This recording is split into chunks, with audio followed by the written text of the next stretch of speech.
Lionel Messi അദ്ദേഹത്തിന്റെ വിമർശകരിൽ ചിലരെങ്കിലും comfort zone player എന്നാണ് വിളിക്കുന്നത്. കാരണം ലയണൽ മെസ്സി തനിക്ക് പ്രിയപ്പെട്ടവരെ എല്ലായ്പ്പോഴും തന്റെ ഒപ്പം ആകർഷിച്ച് കൊണ്ടുവരുന്നതിലും ആ ഒരു അറ്റ്മോസ്ഫിയർ കളിക്കുന്നതിനകത്ത് വലിയ സന്തോഷം അനുഭവിക്കുന്ന ആളാണ്. തന്റെ പ്രിയപ്പെട്ട കംഫർട്ട് സോണിൽ ലയണൽ മെസ്സി അസാമാന്യമായിട്ടുള്ള ഔട്ട്പുട്ട് നൽകുന്നതും നമ്മൾ കണ്ടതാണ്. പക്ഷേ ലയണൽ മെസ്സിയെ വെച്ച് നല്ല രീതിയിൽ തന്നെ അമേരിക്കൻ ക്ലബ്ബായിട്ടുള്ള ഇന്റർ മിയാമി യൂട്ടിലൈസ് ചെയ്യുന്നുണ്ട് എന്ന് പറഞ്ഞാൽ കുറ്റം പറയാൻ പറ്റില്ല. കാരണം അർജന്റീനയിൽ ലയണൽ മെസ്സിയുടെ ബോഡി ഗാർഡ് എന്നറിയപ്പെടുന്ന താരമാണ് ഡിപോൾ. ഡിപോളിനെ കുറിച്ച് പറയേണ്ട കാര്യമില്ലല്ലോ. ലയണൽ മെസ്സിയുടെ ബോഡി ഗാർഡിനെ പോലെയാണ് അയാൾ അർജന്റീനയിൽ ടീമിനെ കൊണ്ടുനടക്കുന്നത്.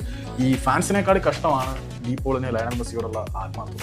അതുകൊണ്ട് തന്നെ അത്ലറ്റിക്കോ മാഡ്രിഡിനോടൊപ്പമുള്ള കോൺട്രാക്ട് അദ്ദേഹം എക്സ്റ്റെൻഡ് ചെയ്യുന്നില്ല. അദ്ദേഹം പുതിയ വാതായനങ്ങൾ തേടി പോകും എന്നുള്ള റിപ്പോർട്ടുകൾ വരുന്ന സാഹചര്യത്തിൽ TVC സ്പോർട്സും പിന്നീട് ഇറ്റാലിയൻ മാധ്യമപ്രവർത്തകനായിട്ടുള്ള ഫാബ്രിസിയോ റൊമാനോ ഉൾപ്പെടെയുള്ള ആളുകളുടെ റിപ്പോർട്ടുകൾ അനുസരിച്ച് അദ്ദേഹം ഇന്റർ മിയാമിയിലേക്ക് പോവുകയാണ്.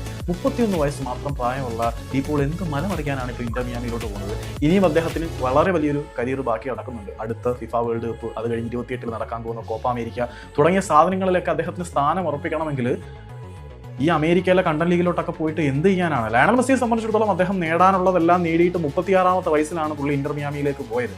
സോ ലയണൽ മെസ്സിക്ക് ഇനിയിപ്പം എപ്പോൾ തിരിച്ചു വേണമെന്ന് പറഞ്ഞാലും അർജന്റീൻ ടീമിലേക്ക് കയറാനുള്ള എല്ലാ സാഹചര്യങ്ങളും ലയണൽ മെസ്സിക്കുണ്ട്. പക്ഷേ അർജന്റീനയുടെ അവസ്ഥ ഡീപോളിന് അത്ര നല്ലതായിരിക്കത്തില്ല. കാരണം അവസരം കാത്ത് നിരവധി പ്രഗത്ഭരായിട്ടുള്ള താരങ്ങൾ അർജന്റീനയിൽ അവിടെ ഇവിടെയൊക്കെ ആയിട്ടുണ്ട്.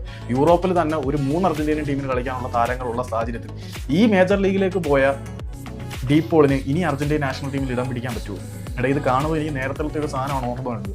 കാര്യം ധോണി വിരമിക്കുമെന്ന് പറഞ്ഞ സ്പോർട്ടിൽ റെയ്ന വിരമിച്ച് കാണിച്ച മണ്ടത്തരം നമ്മളെല്ലാവരും കണ്ടതാണ്. പിന്നെ ധോണി ചെന്നൈയിലേക്ക് മടങ്ങി വരുന്നുണ്ട്, നാഷണൽ ടീമിൽ നിന്ന് വിരമിക്കാതിരിക്കുന്നു.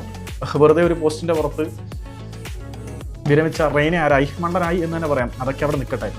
ഈ ഡീപോളിനെ വെച്ച് ഇപ്പം നിങ്ങൾ നോക്കിയാറിയാം, ലയണൽ മെസ്സി എന്ന ബ്രാൻഡിനെ വളരെ നല്ല രീതിയിൽ ഇന്റർ മിയാമി യൂസ് ചെയ്യുന്നുണ്ട്. കാരണം മെസ്സിയോട് പ്രിയപ്പെട്ട താരങ്ങളെല്ലാം അവർ തങ്ങളുടെ കൂടാരത്തിലേക്ക് കൊണ്ടുവന്ന് അവരുടെ മാർക്കറ്റ് ക്ലബിന്റെ ബ്രാൻഡ് വാല്യൂ ഉയർത്തുന്നുണ്ട്. മെസ്സി ഏത് വിധേനയും അവിടെ പിടിച്ചു നിർത്തി മെസ്സിയുടെ ആ ഒരു സർക്കിളിലുള്ള കംഫർട്ട് സോൺ പ്ലേസിനെ എല്ലാം കൊണ്ടുവരിക. ബിസ്ക്കറ്റ്സ്, സുവാരസ്, ഇപ്പോൾ ഡീപോൾ, അങ്ങനെ കുറേ അധികം താരങ്ങൾ വരുമ്പം ഈ ഡീപോൾ മറ്റുള്ളവരുടെയൊക്കെ ഭാവി ഓൾറെഡി തീർന്നതാണ്. പക്ഷേ ഡീപോൾ വരുന്ന ഒരു മണ്ടത്തരം തന്നെയാണ്. ഇപ്പം ഇന്റർ മിയാമിയെ സംബന്ധിച്ചിടത്തോളം അവർക്ക് ഈ ഒരു ബ്രാൻഡ് വാല്യൂ എന്നതിനപ്പുറത്തേക്ക് കൃത്യമായിട്ടുള്ള സ്പോർട്ടിംഗ് പ്രൊജക്റ്റോ കാര്യങ്ങളോ ഒന്നുമില്ല. അങ്ങനെ ഒരു ക്ലബ്ബിലേക്ക് കയറി ചെന്ന് കൊടുക്കുന്നത് ഡീപോളിന് ഒരു മണ്ടത്തരമായിരിക്കും എന്നാണ് എനിക്ക് പറയാനുള്ളത്. പിന്നെ അർജന്റീന ആരാധകർ ആരെങ്കിലും ഇത് കാണുന്നുണ്ടെങ്കിൽ ജസ്റ്റ് നിങ്ങളൊന്ന് കമൻറ്റ് ചെയ്താൽ കൊള്ളാം. ഇനിയിപ്പം ഡീപോൾ ഇന്റർ മിയാമി ചെന്ന് കഴിഞ്ഞാൽ മെസ്സിയുടെ ബോഡി ഗാർഡിൻ്റെ പണി പോയിട്ട് ഡീപോളിന് ബോഡി ഗാർഡിൻ്റെ പണിയെടുക്കാം എന്നൊക്കെയാണ് ട്രോളുകളൊക്കെ വരാൻ ചാൻസ്.